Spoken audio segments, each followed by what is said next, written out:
Hey everyone, welcome to the Summer 2014 European Challenger Series, brought to you thanks in part to our friends at Coca-Cola. I'm David Freak-Turley, alongside me is Aiden Zyrian Moon. We're bringing some Challenger action. How you doing? I'm doing pretty well. I got my American-sized chair here.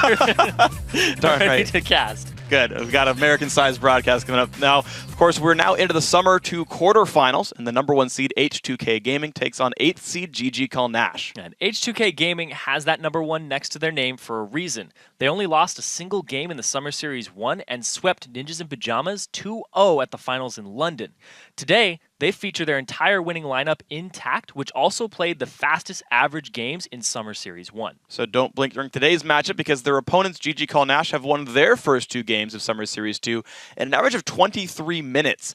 That means two dominating teams, actually, are going head-to-head today, although H2K are actually hoping they can avoid another trend. Yeah, and that's because H2K was in this exact same position last spring. They won first in Spring Series 1, but then they lost in Spring 2 quarterfinals. Yeah, so GG Call Nash is going to hope that they can kind of keep the one going on. Of course, they're also hoping to improve upon their Challenger success. They just missed out on the Summer 1 quarterfinals by losing to Lublin Shore in the round of 10, but now they're in the top 8, looking to make the most out of this opportunity. See if they can do it, see if they can knock these guys down and kind of repeat history. Of course, here's a quick look now at the other opportunistic teams in Summer 2. After today's match between H2K Gaming and GG Call Nash, Alex H's Ninjas in Pajamas take on Unicorns of Love tomorrow in the round of 8.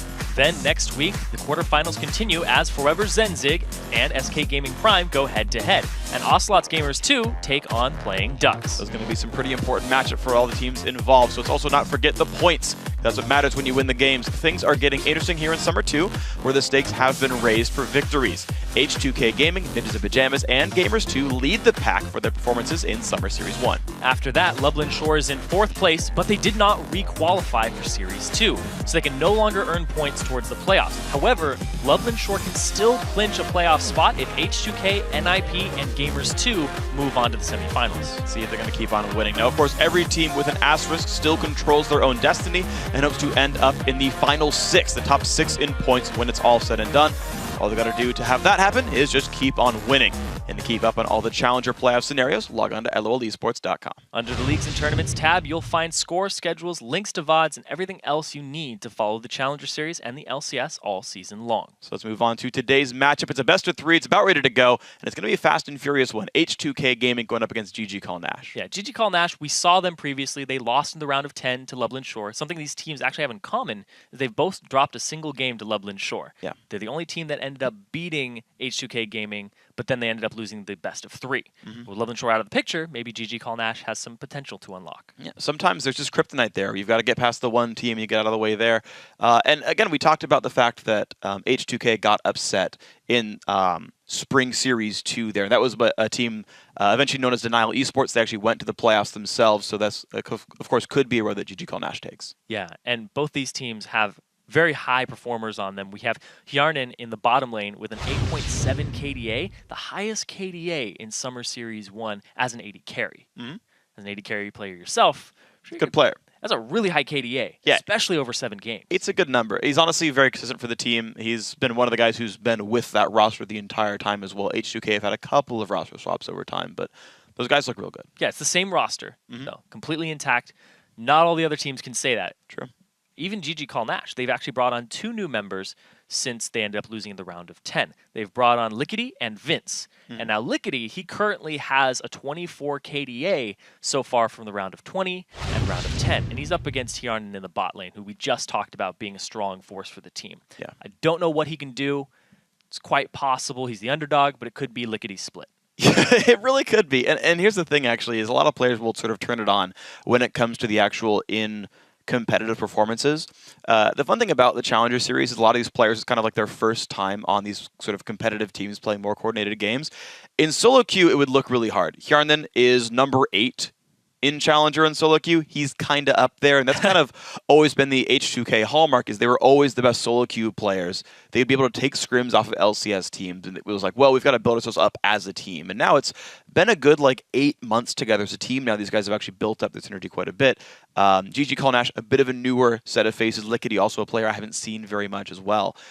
So sometimes you just have the right instincts, and it just turns on, and you're good in this kind of situation. But sometimes it's going to take you time to adapt to how you play in solo queue versus how you play in a competitive 5v5 game. Yeah, it's very, very different. Your strategies are different. And also with 4.11 dropping, your picks are going to be different too, as well as your team's strategy and what you're going to prioritize. That's very true. Might see more level 1s because they're worth more. Might see more defensive plays off of that. Don't know what's going to come out. Yeah, and I mean, speaking of defensive plays as well, defensive picks could come out more often as well. Champions like Maokai, I'm surprised we haven't seen much of. I know it's only been 4 games in the European LCS, like it's the very start of 4.11, but I do want to see how else people adapt. Notice that Shook's Elise went Spectral Wraith, for example, partially because of the changes. So it's fun to see what teams end up understanding, what they kind of evolve with. First jungle bans coming out, Fiddlesticks and Evelyn all removed away from Narcus here. He is the...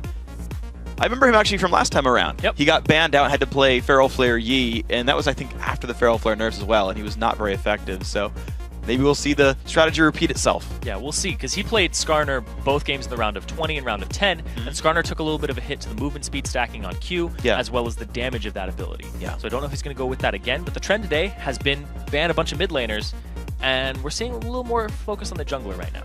Okay, we'll see if that continues. Orianna also removed away from Vince right here. LeBlanc and Kale, his next most played, nerfed in the last few months or so, or the most recent patches. Elise now away from Trashy there. On the H2K side, they got to make their choices. Gragas top lane still up. The Lulu as well, another high priority pick if they want it, but just got to see what they believe to be the strongest right now. So right now, there's a lot of junglers that haven't been picked up, but the top 3 have been banned, and Narcus's #1 is also banned away. So Jarvan's still on the table. We saw Trashy's Jarvan previously, where he would just flash over the wall, EQ somebody underneath a turret at level 3 very, very quickly, very smoothly. Vi is still available too, but they are going to go with the dang Kog'Maw. Well, with Vi still available, but that's actually the really interesting thing then, because you talk about Vi being available, and when you fight a champion like Kog'Maw, you want some hard engage. I actually prefer Vi much more to Jarvan in this kind of case, because Vi actually contributes damage threat, where I feel like Jarvan doesn't really. And so, you know, if you go for like a Morgana Vi pickup right here, you get to kind of create all this pressure on the Kog'Maw, make him really hard to peel away. Right now, though, we'll see what GG Nash actually goes for. They're just hovering on random stuff for now. Yeah, but the Kog'Maw, very prioritized in Korea, pick ban pretty much 100%, very close to it. And it's kind of making its way into NA and EU. We do like to copy what the Koreans do. Sure. Nobody's hiding that. It's like, oh, they must have the right idea of what we're supposed to be picking. Gragas saw it a lot today from Korea, just imported that on over. Yeah. But the Kog'Maw, just so much pressure, so much damage, and a lot of it's magic-based too. And the fact that he will crit you with physical damage at the same time. Oh, sure. So he's a painful guy. Damage threats. He is a painful guy to deal with. Honestly, if you can keep Kog alive, Kog is, I think, pretty much the best. And even if you kill him. Yeah, even if you kill him, he still has some true damage. The guy is a bit scary. I do like GG Nash grabbing the Morgana early, and then also the Lulu for the arguably top lane here. Because, again, it locks out the counter pick on Vi. I'm kind of telling on that one. I know it's not super likely, but it is a Narcus champion pool. And, again, it works against Kog'Maw here. I wouldn't be surprised to see that get picked up later on. Yep. Trash right now looking at Jarvan. And, of course, this team could put together a bit of a knock-up comp to help Febiven's Yasuo here. Yeah. Of course, with... Actually, yeah, Nami's on the table as well as like another support pick, so this could very well be a team that sets up Yasuo. Yeah, I think what they want to do is twofold. They want to take the Yasuo away so it's not combined with the Lulu. Also, at the same time, if you do lock in this Jarvan, you do a really good job of setting up a defensive line for Kog'Maw. You're going to be going into them. Kog'Maw's going to be staying in the back line doing damage. You can Cataclysm, and that forces people to flash out or take Kog'Maw damage. Sure. If they flash towards the Kog'Maw, you can keep the Cataclysm up, and they're kind of separated from their team. So that passable terrain is very handy, and the fact that you put a Nami on top of it, you're going to be able to send your tidal wave straight through. Oh, absolutely. I actually love engage like champions with like these like super backline AD carriers, because yes, they can peel for you for a while, but also if you engage them and lock them down, it's just as good, arguably better. So I actually really do like H2K's lineup so far. I still do expect Yasuo to come in by the end here, but he's going to make sure like the matchup's not too bad. I feel like Call Nash would not be well served grabbing it themselves. And instead, they're going to look around at stronger lanes right here. Caitlyn's going to help cover the fact that Nami does great against Morgana in lane. And Ziggs is a good blind pick mid laner. Yeah, they're just going to go ahead and pick that one up for themselves. He did take a hit to movement speed and bomb explosion radius on his Q. Like activation radius. Yeah. The damage is the same size. It's the detection. Detection, yeah. It's do you hit something with to cause the explosion. Yeah. Just 5 movement speed off of him. Not a huge deal, but he has taken multiple nerfs in the past. We've seen the range nerf, we've seen the damage to minions nerf, but he's still a top pick priority, like A tier mid lane. Oh yeah, I mean, there's a reason people pick him all the time. Yeah. He's pretty safe. I guess if you guys heard the sounds of the game or the all chat from the preview show, Dignitas was like, "Oh my!" QT was like, "Are you sure you want to pick Ziggs here? It's a really unsafe lane. I mean, it's a really rough early game for the guy, just like trolling everybody." But yeah, Ziggs is a great champion. H2K once again going to hover over the rest of their champions. 20 seconds to go until they have to make their lock-ins. Like the worst Cutie Pie impression too. I'm a bad Cutie Pie. I imagined him just being more like, "You sure you want to take that?" Yeah, that's more likely. There's like a little. Well, he's more energetic than that though. Oh yeah. Right, you don't go to Dyrus level of mellow. You want that laner? Yeah. I don't know. He's got a very Okay. It's fairly sincere, but you know he's kidding. You know he's got the overtones of humor inside it. And actually, the Mundo top lane coming through. We're going old school in this one. Okay. We saw Mundo today. Yeah. In the top lane. Mimer played it, not to great effect. Yeah.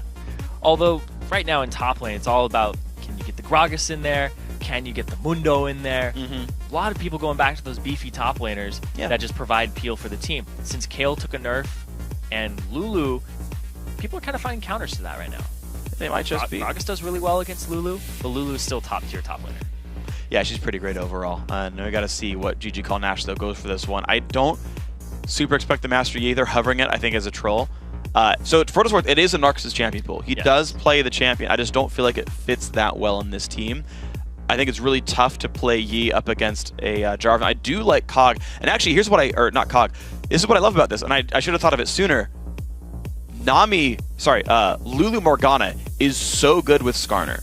You have the haste from the Whimsy and the Black Shield to prevent the peel. That makes way more sense than Vi, and I'm sad for not thinking of it earlier. We talked about Skarner taking a little bit of a nerf. Don't care. It's not huge because he is a CC bot, and against somebody like Kog'Maw, you just want to go ahead and kidnap him. Yep. Pick him up and just roll him back into the team, drag him back. Same thing, though, is Trashy can kind of stop that. Yeah, true.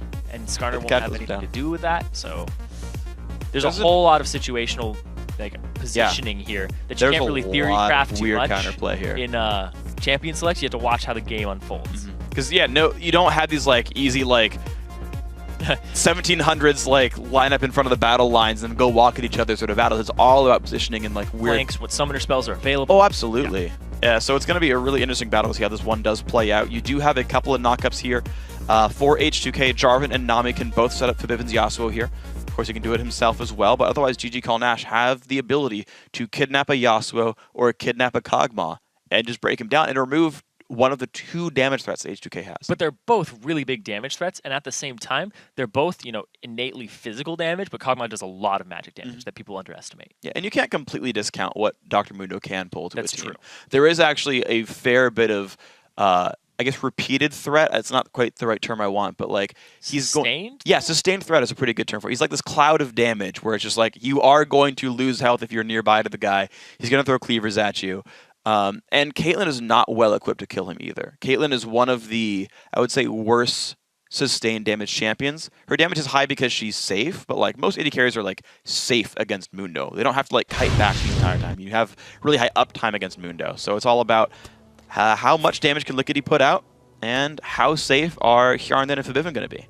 All right, and if you guys are just tuning in, it is a best of 3. Yes. That is something to keep in mind. Round of 8 points are definitely involved here. And H2K lost previously in the round of 8. And now, GG Call Nash, they lost in round 10. They're further than they've ever been before. So maybe they're on an uphill swing. But everybody just defensive line, level 1. They don't want to give up that extra goal. You know what I'm sad about? Is they're not lining up as their portraits. These supports went near the middle and the AD carries went to the bottom. They are messing with the lines a little bit, but God's going to put the trinket down. He will watch top lane invades. But you talked about the progression of teams throughout the bracket.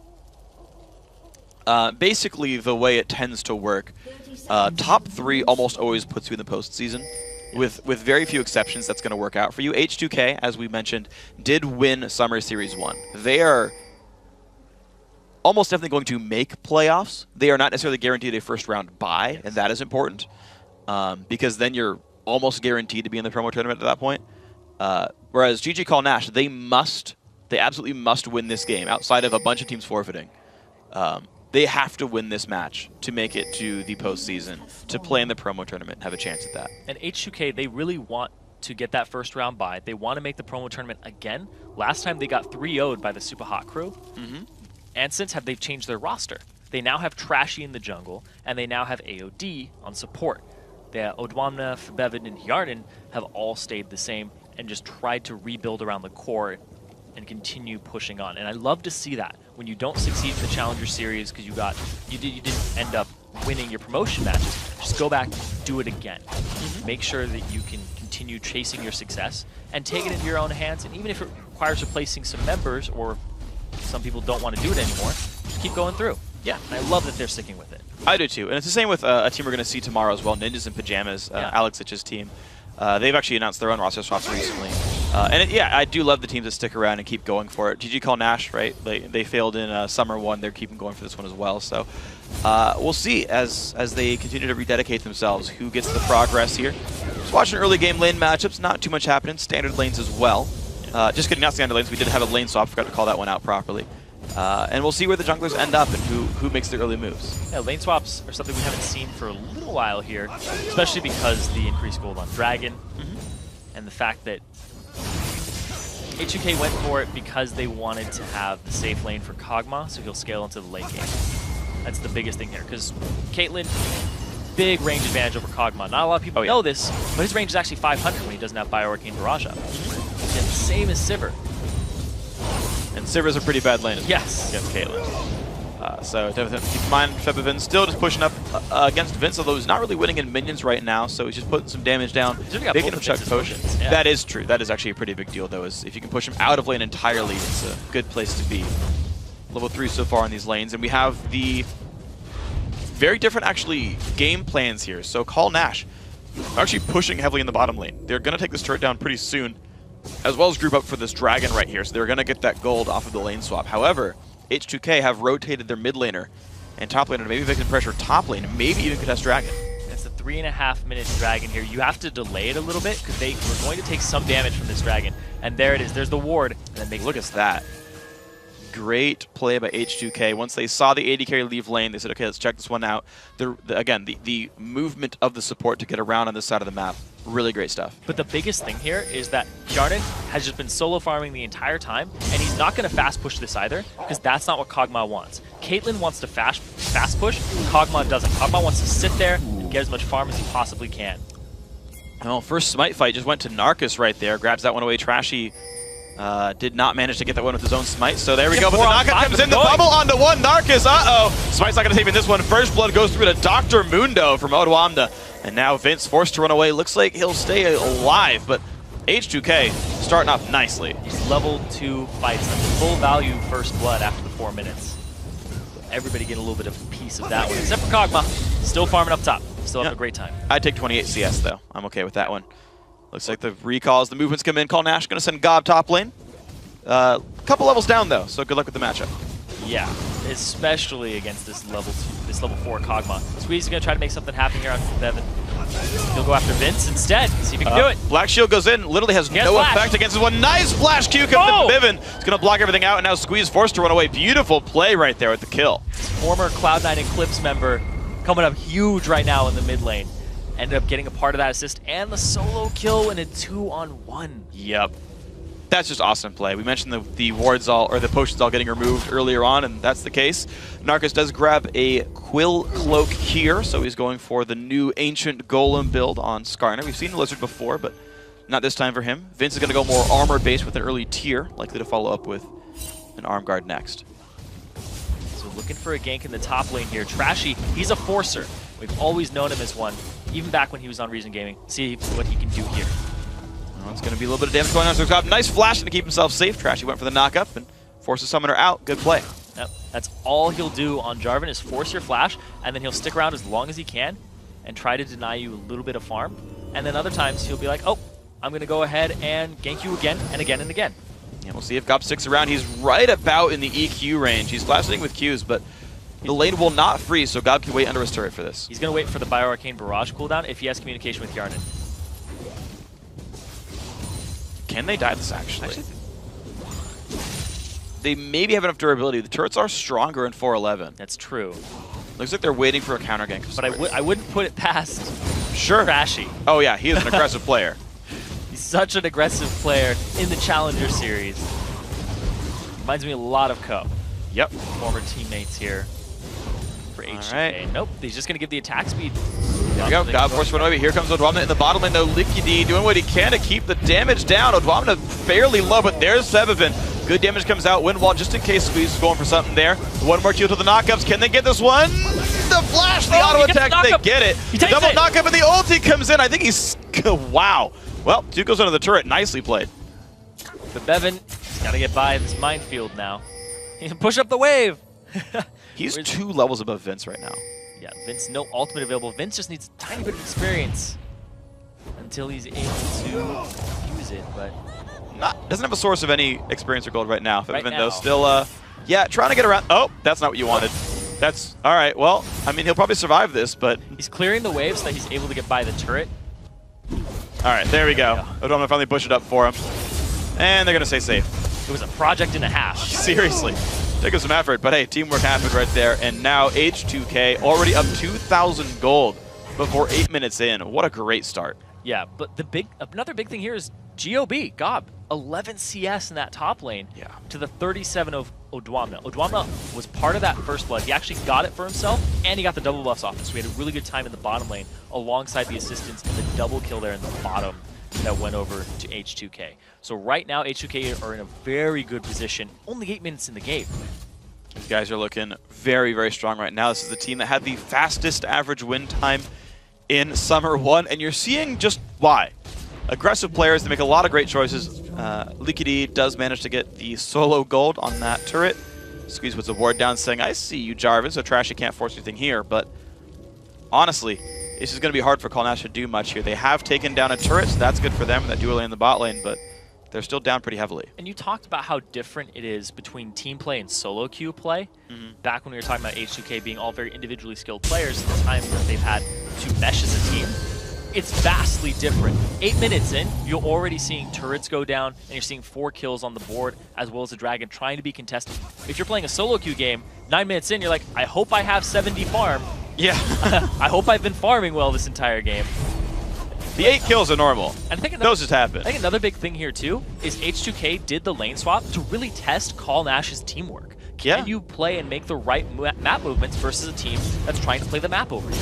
And they're trying to play it from the left side. We do see the tidal wave is not even leveled up because it's not 6 yet, but they're going to go for this anyway. The attempt on Squeeze, who does not have anywhere to go in this one. Bubble's going to land out of 2. Nice job towards the back line. Peppervin not going to follow up just yet, but they're going to keep on pushing forward. The Kidnap not going to do much for them either. Liquidy goes down as well. Trashy going to help claim the kill on another one, and 3 champions go down. H2K playing perfect. Doing a really good job here. They end up going 3 for 0, and in the meantime, Garnet still farming up top, waiting for that late game threat. This is just looking very grim for GG Colnash. They don't even need him, is the real thing. There goes the mid lane turret as well. The rest of the team playing perfectly. Jarnet's going to keep his KDA like where it's at. Yeah. He's just insurance policy. He doesn't even need it, though. So, like, Yasuo took a tiny bit of a nerf to his E stacking. Yeah. It only goes up to 50% over 2. Uh-oh. Oh, he's safe. 50% over 2 instead of 100%. So people aren't maxing it as much. Some mid laners some did, it, some didn't. But Bevan, perfectly fine maxing the Q because he's getting all of those knockups off. Yeah, he's playing honestly beautifully. Static shift nearly done for the man as well. Watch that fight again. Yeah. Still level 4 on AOD Trash. He's going to use Cataclysm on Squeeze here. And Bevan comes in on side. Granted, his knockup does end up getting Black Shielded, but he ends up getting another Q off before he gets impaled, and now he has another knockup available. And they kill Vince off of it and just completely crush that fight with a great collapse from the side. And we talked about it in Champions League. There's so many factors. People aren't just lining up against each other. You're going to get flanked. People are going to have some summoner spells up, some aren't. Squeeze, no flash to get out. And then they end up picking up all these kills off the back of just great strategy. And you are seeing GG Colnash try, right? Like that mid lane push was like, not them playing the laning phase, it's them saying, hey, you know what, I think we can push mid now, I think we got the numbers lead. Problem is, you don't have enough wards. You see engagers come in from the side, and suddenly it's too late. Squeeze had nowhere to go. Fight got started beautifully, but Vivian chased people down, and now Dragon number 1 is going to be started out pretty easily and cleanly there. Looks like no one's going to stop them in this one. H2K going to keep pushing forward. Now 5,000 gold ahead, 11 minutes in. Yep. Bevan, 100% kill participation as the mid laner. Every time a fight goes down, he's involved in it. And that's a big thing in a lane swap. Because your mid lane is the only lane that's going even. If you can win that lane, and we saw him 2v1 and get a kill, you can go ahead and transition that onto the side lanes. We haven't seen the AD carry of H2K been involved in anything. But Bevan's been snowballing everything by himself. 0-0-0 for Hjarnan. He's That's just okay. farming. Hey, man, if you have the highest minion score, which he doesn't, but if you did, it would mean you're MVP. Kills plus deaths plus assists plus CS is my score for how good you are. Okay. Yep. It's science. Trust me on this one. Not going to, Okay. but Also, number of characters in name also counts for score, but the knock is going to go into Lickety, and there comes the Bivin. Uh-oh. Yeah, goodbye. At this point, it's just if they show up, someone falls over. This is a very, very large advantage. The knockup not quite going to land on a Gob. Oh! The What? kidnap! And the Cataclysm, not what he wanted on this one at all. Uh-oh, Narcus very close to dead, and yes, he does go down. I've never seen that before. That was awesome! That was absolutely awesome. Trashy goes back in on the Gob, though. Here comes, will Kog'Maw get, nope, So no close. KDA. Oh, Vince is off on the side. He doesn't have his ultimate anymore, but he does have Flash. But Yarden is so strong right now. All right, Hjarnan going for the first point on the scoreboard. Misses the Q. Cleaver's going to land, jumps over the wall. Ooh. And Vince is going to keep Hjarnan at 0-0-0. Wow. That was okay, great. that was amazing. I've played Jarvan was my main for a very long time, but I've never seen that. Never gotten ulted mid-ult by Skarner? No, I've seen like Jace's jump up and get ultied and then just be in a backflip or a front flip. But right here, he uses Cataclysm and he gets impaled. Huh! Oh, He's like and ready for it. He finishes it. Is the best part. Boom! There it is. You get it afterwards. They actually Cataclysm himself in turret range. He had to flash out of that one. Yeah, you just got to the edge and flashed out. Granted, Odwamne was fine, but I think if Narcus knew that was going to happen, he would have pulled him even further back into the turret range. Arguably, yeah. Well, Learning new things in Challenger. That's why you keep tuning in. New game mechanics, man. It's fun. I also like that their champion pools are a bit different. There's not enough Skarner mains in the world. Yeah. Skarner's fun. I like that champion. It's a lot of fun. I remember when you could impale somebody, and if they flashed, it would still drag them all the way back to you. Yeah, I'm glad that doesn't happen anymore. Oh. That felt horrible. It did feel horrible, but if you were playing Skarner, it felt amazing. Of course it did. You're just like, oh, knew that was going to happen. Remember when Cataclysm chased Flash? You'd flash and you'd be like, just kidding, we're over here 500 units away. Yep. Yeah, I'm glad that's gone too. Trashy. He's trying to contest the blue. That's not gone just yet. It's a four-man team, and look at that. Hey man, Call Narcus Nash. won the first Smite fight this game. Call Nash, they are all lined up for a knockup. Good Black Shield, that saved his life. But there we go, nicely picked up there. Looks like Trashy claimed that for the team. And off they go with the spoils of war. 14.5 minutes in, and it's a 7.6 thousand gold lead. I mean, H2K right now playing so well. Squeeze going to get jumped on as well. He's not going to like his fate here. Flashes away, but Kog'Maw Oh, looking for the score. on the He got scoreboard. Nicely played, Charnan. Well done there. He only got 225 gold for it, though. It's 3 deaths for Squeeze so far. Yep. Pretty unfortunate start here for GG Call Nash. And, I mean, it all really did. It started off with a really good jungle invade down by the Wolf camp a bit earlier on. Call Nash kind of stayed in the fight a bit too long, and they lost a lot of members fighting for basically Wolves by blue buff. And life got painful from there. Yeah, they went for the early dragon, took a decent amount of damage from it, then they got chased all the way through their jungle. They were at an advantage in terms of numbers, but they just didn't coordinate as well as H2K did. And it was only like a level 2 Jarvan who had the EQ combo, but he used it perfectly to get Narcus for the first blood and transfer the double buffs and the gold over to Odwamne, who had a better time in that bottom lane 2v1. Yeah. Yeah, I mean, they managed to play around the lane so incredibly well. And just the fact that we haven't really seen Gob able to do anything yet. He's just been kind of held down, farming what he can, but can only do so much. Go Windwall blocking up most of Ziggs' ordnance, and that's going to be a turret picked up. Nicely done by Fabivin. And out he goes. Just really very interestingly safe moves. Woo. Narcus can get a slow down here. Flashes. Oh, kidnaps him. Here we go. Can they get the damage? Mindfield's down. Vivin's going to get ulted as well by Caitlyn. Couple hits from Dead. Flashes not going to matter. Shutdown goes over to Narcus, and CN's on the scoreboard. They also get the teleport out of Odwamne, so he doesn't actually follow it through, so it's on cooldown right now, and GOB does have his. The next time that the dragon comes around, they'll have that available. We'll see what they can do with it, because this is a tiny, tiny advantage here for Call Nash, but it's not going to make up for that 9k gold difference. Not just yet, but maybe you claw your way back in. It is definitely a very large lead right now for H2K. Don't mistake that one too much, but Call Nash will try to put themselves on the scoreboard, jump over the wall. They might get a play over here on Gob. Looks like there's not a lot of great workers. Will actually Squeeze. Gonna get spotted out putting a ward down. Can they follow up in this one? Cataclysm not quite gonna hit in time. Looks like the Teto is gonna come by, gonna knock up one. Squeeze is slowed. Not gonna find much more. Trash eats a cupcake. And back they go. Delicioso. And he's done. But at the same time, we go ahead and look at the items of the mid laners here. There's 2 half-completed, not even half-completed, just barely completed items. They're the cheaper parts of the components on Vince. Then you look over at Bevan, he's got 2 completed items. Oh my gosh. That are actually decently expensive. Oh yeah. He's gigantic. He's pretty big right now, and he's only getting bigger. The gold difference between them is, I think, the largest gold difference in the game right now. Maybe no, actually, I would go ahead and say that. Because Odwamna, he has a little bit more than GOB in terms of farm and kills, but nothing like Bevan right now. Yeah. I'm actually surprised Bevan went for Berserker's Greaves, actually. Because by this point, your Q is actually already capped on cast time. Once you have Ruin King and Static Shiv, you're at the 1.33. So he'll get a little bit his more. basic attacks are faster. Yeah. But like as far as, and I mean, to be fair, it's relevant. Like auto attacks matter a whole heck of a lot on someone like You'll get more Yasuo. crits, you'll get more play with King synergy. Yeah, sure. And that is relevant. But when you're facing like a Lulu and Morgana, I'm surprised you don't go Merc Treads. Yeah, I agree with that. It's definitely one of those things where you have to contemplate it and be like, do I just want to attack them and just bash them, or do I no dash them? Nope, just gonna bash him a little bit more. Move my sword a bit faster. And that's fine. It's the choice after all, and life's about choices. Yeah, gotta make the right ones. He's going to go ahead and try to use the wind wall on every dark binding. He hasn't really been hit by one just yet, but look at that. The Double his gold. 8.7, 8.5k gold to 4.8. Oh man, that is rough. Life is not easy right now for Vince, but maybe he can get himself back into this game. GG Call Nash have not lost turrets in some time, but the recent Dragon, of course, did go through to H2K. Even if they pick off the Bevan, the 4v5 would still be really rough at 10k gold advantage under 20 minutes now for H2K. It's looking very, very grim for them. Call Nash, they might stick to their average game time of 23 minutes, but they'll be on the losing end.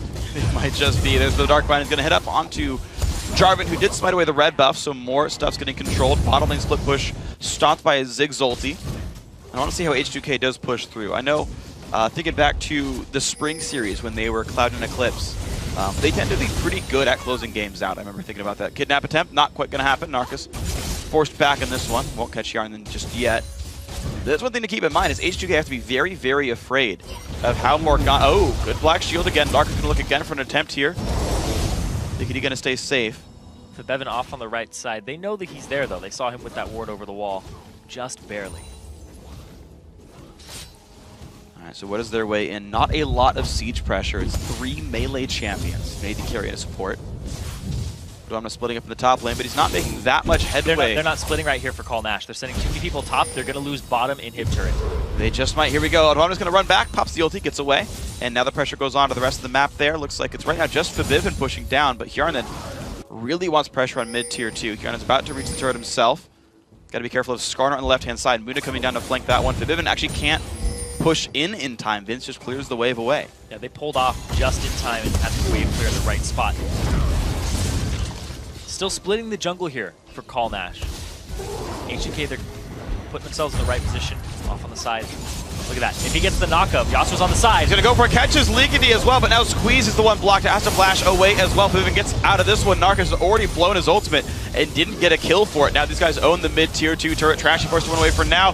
EQ comes out just in time. He actually queued it up as he turned into a cupcake. Fine squirrels. That is how it works. And there we go. The slow coming in. Gob going to knock the ulti up on that one. Odwamna going to put a cleaver down. And they stay safe, but mid-tier 2 has fallen. And look at top tier 2 now. Yep, going to go ahead and rotate right around. They got a lot of the ultimates out. And Fabivin still has his as well as AOD, so they have that combo still available if they line up. Odwamna trying to split the lane. Can they find this? Not going to go past the turret. Won't quite find anybody, but looks like the threat is just too high. GG Call Nash forced pretty far away on this one. Next mini wave could be the turret going down, but Ziggs already wave cleared it. Yeah, they're going to go ahead and move mid now and try to clear that out and keep constant pressure on these lanes. Keep them up, make sure they can't wave clear. Wave clear one lane at a time. Granted, Vince, as Ziggs, he can kind of clear two, and that's why they're hanging on into this game. So now let's see what else these guys can get. Because, yes, Call Nash are holding on, and there's an Infinity Edge now for the Caitlyn. She's going to keep powering up. Ziggs, of course, such a great defender overall. And if H2K can't make their way in, I mean, we've seen teams lose games by being unable to finish them. At some point, your opponents will catch up to you. Blue buff goes over to Hjarnan. 67 gold. And a blue buff means plenty of wave clear for him, plenty of spells coming out. And we stay at 11,000 gold, but this number has not really moved much in the past, like, 5 minutes or so, really. Yeah. And there's nobody really hugely tanky on Call Nash just yet. It looks like a Frozen Heart might be what Narcus is going to go for, try to slow down the attack speed of Bevan and Yarnan. Could also be an Iceborne Gauntlet, we'll have to see. But nobody's really tanky or has a lot of HP to try and shred through. And even on that note, Odwamna, 2 items right now. Has another Giant's Belt, just backed. He just got the Giant's Belt for himself, and now he's up in that top lane. But then you look at Trashy, he's all damage. He's looking to just blow people up with the Hex Drinker, which I haven't actually seen a lot of lately. Most junglers are going to go for tanky item second instead of a second offensive item, but that's totally Trashy's style.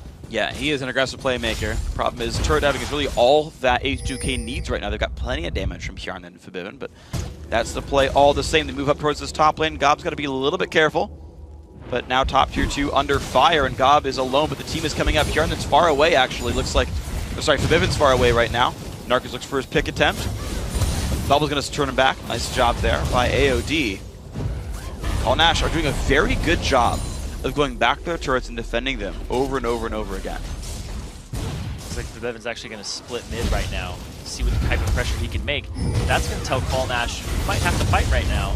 Well, they don't have him in the fight. But look at that, Odwamna barely takes anything right now. Damage-wise, it's just a big wall for Soki. Oh! That was close. Ziggs goes into the mid lane. Trashy can't take this for long, and look at that. Ziggs continues to keep their team safe, but the bottom lane now getting hit pretty decently. Forbidden getting some damage down. 1/3 health removed so far. Dragon's up in 15 seconds as well. H2K can keep claiming the jungle over and over. And in fact, at this point, they can set up Baron pretty cleanly as well. They're going to have 2 Blade of the Ruined Kings done by the time Hjarnan goes back to base to buy. I'm surprised Bevan didn't use Windwall there to stop the Ziggs bomb from clearing the wave. Yeah, true. Could have stuck on it a little bit longer, but at the same time, they're in just such a great position to force these fights. I think you also need to respect Dark Binding just a little bit to not get picked off. Yeah.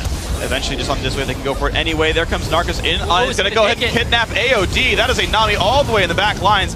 Puts the ulti down, but she has died. Will they stay for the turret? Hjarnan is going to. And that inhibitor now is open, gets away from the Dark Binding, but now, will they fight the 4v5? Forbidden goes for the knockup, gets a whole bunch of them, and takes down Morgana. The fight will continue. Narcus caught up as well. 2 kills picked up so far. Great fight, H2K. Just doing so much damage in that fight, just blowing them up. Regardless of not having AOD, they still set up the right fight with the flash from Bevan. They get the first inhibitor of the game. They've cracked the base. It's pretty much easy sailing here, considering they're 12k up 24 minutes into the game. And that is the right inhibitor to take down as well. Odwamna still does have his summoner teleport on this one. Hjarnan just healed, by the way. Doesn't love summoner spell. Just to be sure, why not? But 25 minutes in, Dragon, of course, has been back up. They get that one cleanly. Great flash E there from Bevan. He ends up getting 2 people in his ultimate, killing Narcus on the back end, and then getting the first inhibitor of the game. Really great play there by H2K, and I like how they stayed to take out the turret. Hjarnan walked up, gave it that little extra touch, and that was all she wrote. And gave him the inhibitor off of that one. So, 15, actually, well, I guess 14,000 gold to lead here. That number is growing. You can see 12 to 6,000 gold in the mid lane. Pretty rough difference there. I mean, you've got leads down the line. It's really no surprise that it's far ahead in objectives as well as kills. So it's still Call Nash trying to lick the runes best they can. They had defense working for a while. They had that kidnap on Nami, but unfortunately, there's just enough tools for H2K to engage that life is difficult for GG Call Nash. They can't quite seem to find their way back in. And you got to consider, I mean, it really did scale a lot from the early game. There were a lot of early game kills that H2K kept making right decisions on. Yeah, they also got the first blood on their top laner, who was 2v1ing. They got the double buffs on him. Narcus ended up not having double buffs as a very defensive jungler who wants to farm at the start of the game and make some ganks. Not as much as Trashy's Jarvan, but you still want to be in a good position. The fact that the game got out of hand very early and these lanes got edges means it was a very tough situation. Wow, they took that without Smite even being up for Trashy. It just came back up now. They managed to last hit that one, but that was actually a pretty big risk that Narcus could take them out on this one, but his flash was down and they were safe. H2K now with Baron buff, look to continue the split push, and minions pushing the bottom. Dr. Muda pushing the top, the rest of the team mid. They would have had to steal that Baron with a bomb of some kind. Narcus did not have flash available. Look at that. Still trying to force this out. His team available. H2K. Just very, very aggressive. Uwamne has his teleport available. Yarden, he's caught a little bit. They might go for the play right there. Flash in. There's the get up on the Yarden. Here they go. Teleport in for Mundo as well. Yarden will go down, but the knockup chain comes through. The fight begins. Narcus doing what he can to people. Lickety goes down to Forbidden, and he is just chasing everybody down. Triple kill so far for the Yasuo. Trashy finds a fourth, and this is all the way into the base they go. That looks like it's going to be game here. Super minions are coming up to these Nexus turrets. It's only GOB left alive. And the average game time from H2K in Summer Series 1, 32 minutes. 27 minutes right now. And look at that GOB just running out of the base as fast as he can, trying to stop the Super Minion wave. He's saving his fantasy points right there. Half a point saved by not getting picked off. Could get some CS as well for 0.01 each time, but that will almost certainly be the game. Looks like actually Yarden's going to chase him down across the map. H2K not happy to close the game out just yet. They want the kills. I have not seen that actually happen yet in competitive. Really? Okay. Trying to pass. Oh, he's out. No, he's teleporting. Oh, nope, it doesn't work. Oh, the turret died he was teleporting to. He was TPing to a turret that H2K killed, I believe. Wow. 20k gold lead. H2K not ending the game despite being in the situation to do so. They were knocking out the Nexus. They still had a couple of seconds left on everybody on the team. I'm sorry, I have nothing to say about that. They are super BM. That's what I'm saying. All right, Bevan, he wants more. Oh, he's going to get one. Oh, he's got the knockup. Oh, he's going to try to end it. Oh, good flash. Putting the laugh down, put the wind wall in. Forbidden. Wow. So you know what? 1v5, let's go. Eats a cupcake just for good measure. 50 gold. The inhibitor just respawned. The Nexus is now invincible right now, but it's already dead. Bevan got a triple kill in the last fight of the game. That's not enough for him. He has to go end the game solo. His entire team. He's like, no, back off. I got this. I mean, he was 9-1-5. His team respected him enough to say, you know what, H2K, we realize that you guys played that one really well. You know, Forbidden, you were the carry. You had 100% kill participation for the first, like, 7 or 9 kills of the game. We'll go ahead and let you close the game yourself. The thing is we're going to show that replay of the Nexus exploding later on sometime in the series. And it's going to look like Forbidden just backdoored the base. I mean, he kind of did. Everyone responded at that point, basically. Yeah. He's got in there. So, I mean, honestly, a fairly one-sided game. H2K looked great from the very start. Initiated a lane swap, played the lane swap better. They stopped the dragon attempt. It's one of the very few times I've seen that done successfully. And then just found kills in jungle invades. They started the game out like 9-0 in kills. They gave up 3 deaths the entire game. They're just a way stronger team in that game. Yeah, they looked much stronger. 15k gold on Forbidden. Vince, 7.7. Had double the gold of the other mid laner. 3 more levels. Was just playing him like a fiddle from the start. He 2v1'd, came up with a kill and almost killed Morgana too. It was huge plays there from Forbidden very early on in the game. So it wasn't the fact that he was fed. It's the fact that he was just outplaying around the mana pool of Ziggs. Yeah, I mean, everything really just went well. And the tier start for Vince, he was trying. He got the Seeker's Arm right afterwards, but he just never scaled up. And any matchup with like both champions being high damage dealers, right? Like maybe like not Muda Renekton, but like Yasuo Ziggs, for example, that gold lead is incredibly big. Like it was a level lead as well at some point, or at the end of the game. Forbidden was up 3 levels as well as this, 7,500 gold lead. And that's kind of how that matchup's going to work, is you can just push your opponent down. You can push them around, and you just get to pick up kills kind of whenever you want. And I mean, that's an earned gold lead. That's Forbidden making that happen, to be completely fair. But, I mean, at a certain point, it's no longer Vince's fault. And to go 0-3-3 despite that start's actually about the best you can hope for. Yeah, against Forbidden, who's one of the top challenger players, top 10 for sure on the EU West ladder.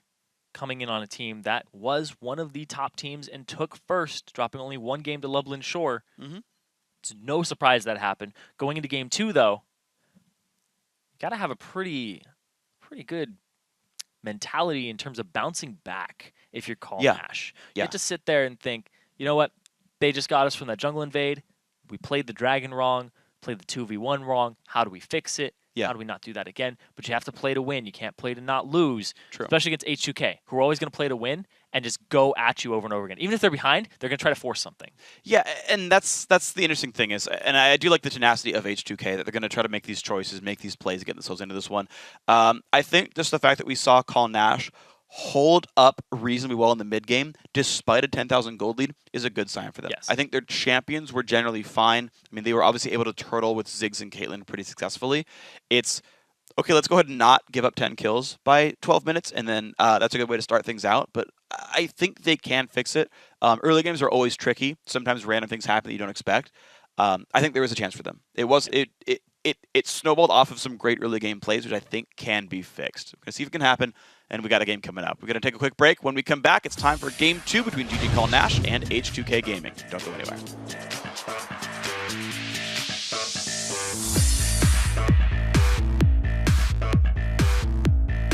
Auto attack, they get it. Double knock up, and the ulti comes in. I think he's... Wow.